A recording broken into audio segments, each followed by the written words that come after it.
Samantala mga kapuso, kaugnay pa rin po ng monitoring na ginagawa ng NDRRMC. Andun po si Benji Liwanag. Benji, hello!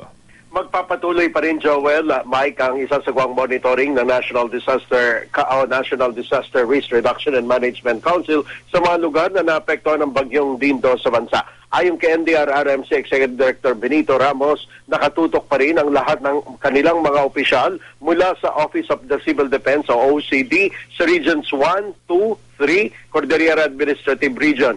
Gayon na rin sa Central Luzon, Calabarzon, Bicol Region, Northern Mindanao, Western at Eastern pati na ang Central Visayas. Mananatili rin, anya, ang kanilang panawagan sa mga maglalayag na mga mangingisda, lalo na dito sa seaboard ng Central at Southern Luzon. Gayon na rin sa Western Seaboard ng Mindanao. Kaugnay nito patuloy na nananawagan si Undersecretary Ramos na mag-ingat ang lahat at palagi makinig sa radyo o manood ng telebisyon para sa mga huling updates, lalo na may mga may banta na naman ng pagpasok ng panibagong namumuong sama ng panahon.